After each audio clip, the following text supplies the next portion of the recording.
Hey guys, what is up? Sora here, and it is week 3 of 4 of the Laura Challenge. This week I'm going to be focusing on just using the V-skill a lot more, especially V-skill back into V-skill forward for some footsies, as a footsie tool. I'm also going to be refocusing my energy on AAs because I feel like that's the weakest part of my game. I'm training in the back just so you guys see just so that I can improve on those two things. But I want to record some ranked matches for you guys. What else I want to say? We are about 10 days away from Undefeated, which is when the month of Laura ends. That is the tournament that I intend to use still Laura for the whole tournament. I am not going to use Karen. Here's the problem. I don't think I'm good enough. And so these next couple of days actually is going to be some really hardcore training for me. Because this work I'm going to gain the most knowledge. It's kind of like a test where you don't study like the days before. Week 4 is going to be just the proof of how far I think my Laura is going to become. These next few days before week 4 arrives is actually going to be where the brunt of my training is going to go. So a lot of tap. What's my common mix-ups? What are my common mix-up options? My fireball rhythm, how do I get that down? My V-skill rhythm, how do I get that down? Laura is a very rhythmic-based character, and I don't feel I'm quite in her groove yet, if you guys get what I'm saying. But that's what these videos are for me to learn over time, and for me to share the knowledge that I gained with you guys. But for now, we're up against a Vega. Actually, extremely familiar with this matchup because Dr. African is also from Dallas and played Vega from Season 1. So I'm familiar with it, but as Karen. I'm not familiar with it as Laura. So this will be interesting whether I can...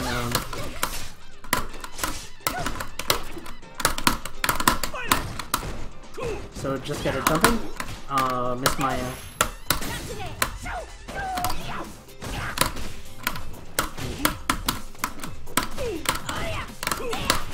There we go.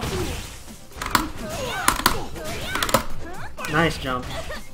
Most people do expect that, so he is not afraid to hold jump.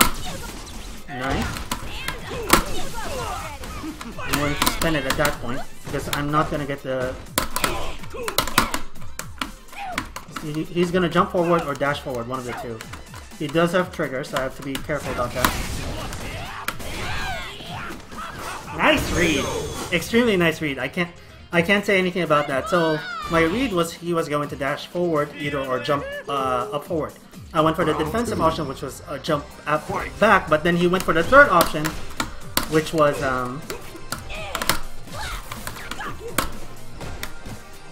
nice grab, but he doesn't get anything off it. So he's disrespecting the +3.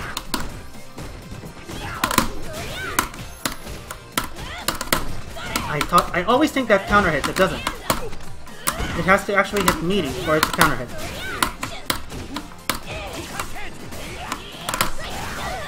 I thought that would just counter clean. Okay, slap. And that, of course, hits. The reason why I canceled into EX for that is because just in case it did hit, it did not counter hit, I would still have the option.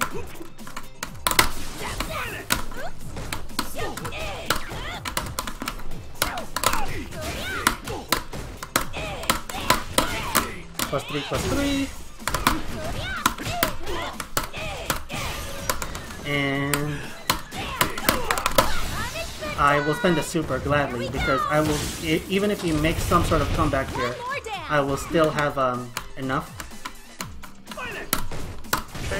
I will still have enough ammo in the tank. Long story short, because I have all that life and I will gain meter as I gain that life. I'll probably gain 1 meter by the time, worst case scenario, I have half of my life remaining, which means that I have access to EX Fireball for pressure or for defense, all that good stuff. So, long story short, long-winded way of saying it was worth it to spend a meter there.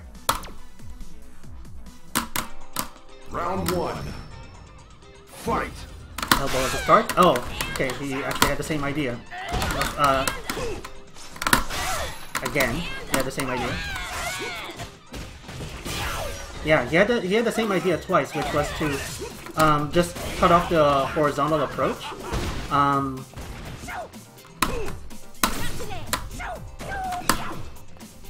Okay.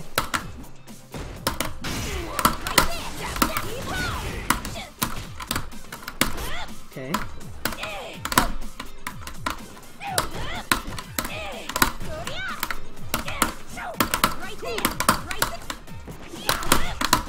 That was meant to be a crouching medium kick rather than standing.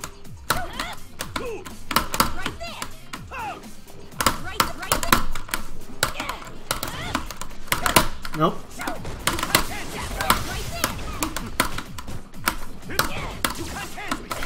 Ah, man.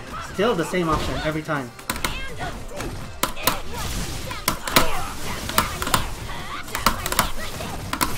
Nice! Nice block. Nice block on the option.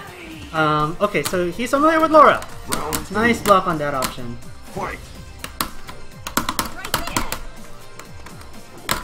Nice.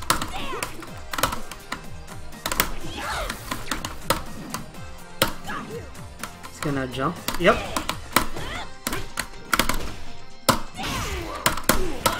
Great. Okay, I'm starting to get a read on his rhythm here. Yeah, that's exactly what I thought he was gonna do! I swept in response to his sweep. I just didn't get my sweep fast enough.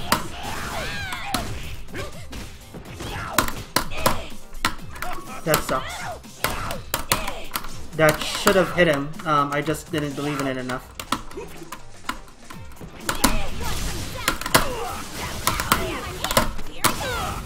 +1, or rather dead. Okay, sounds good. Sounds terrific. Fight.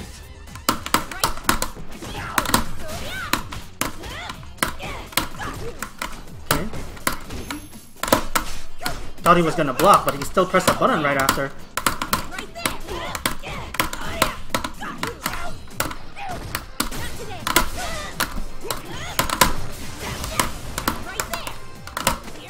Okay. He might wake up super, that's why I was afraid.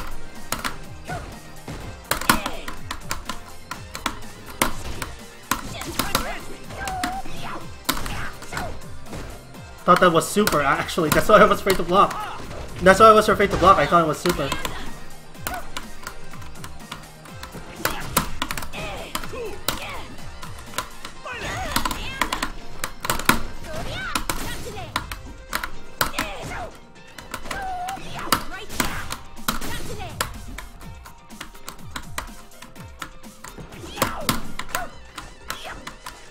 He's actually, I think he's gonna bait me into with punishing into super. That was it.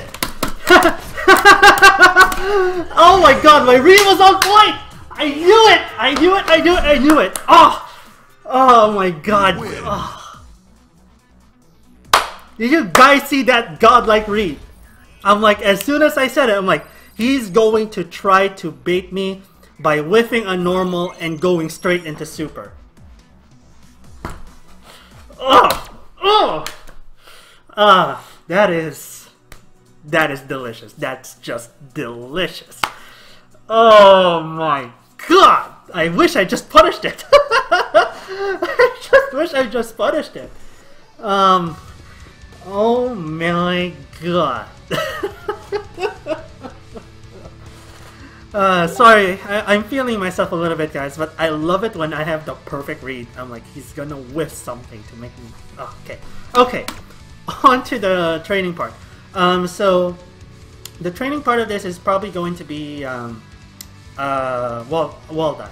Because I actually don't... I actually know what the option is. It's to... just the normal anti-air, and if it's EX, you just dash twice. After he's already committed to a range. So we're just gonna go for the normal wall dive because the EX wall dive has a lot of nuance that might be too long for just the training part of this video. So after the break, we're gonna go into normal wall dive options. Catch you in a bit. Okay, so welcome back. We're going to explore just for the sake of real simplicity. Again, there's a lot more nuance to wall dive, But for sake of simplicity, we're just going to examine EX wall dive, or normal wall dive, I should say, normal Barcelona, and see what the options are when he goes for same side or cross up. So every time this should be the option, but I'm going to actually play back the cross up wall dives to see whether I need to cross up my input. So at the very least I avoid. At best, I OS the input. So when do I actually have to input? A little bit later, I suppose? Yeah, a little bit later for the OS. But too late, then you get that, which is also a problem, but at the very least he misses. So neither of you get punished. Man, you actually have to OS. Of course, the safer option is to just V-scale about it. After he reaches the apex of the screen, like the middle of when he starts to move forward, you just dash twice and you avoid the option altogether. And I think you can even punish it because, well, maybe. Let's try it. Yeah, you can punish it. I have him down backing right after. But one trick about wall dive is that when he lands, he has actually a lot more recovery than you realize. Not that much recovery, but if you commit to just dashing and then doing the move immediately, it will hit every time. Even EX has the same problem. Because once he is in the air, he has to land. That's the thing about Vega. Once he's in the air, he has to land, and if he lands, he is unsafe. So, so this is the more aggressive option, and slightly an option select because it evades it even if he crosses up. At best, you're going to get the option select input, or even that, because the hitbox of this is really godlike. So, so to recap, your option is just standard anti-air Hadouken HP, or you can dash under, and if you're willing to spend the bar, punish him while he lands with V-skill dash. But yeah, that's about it for Vega. Thank you guys for watching. This has been Sora. I'll catch you guys later. Peace.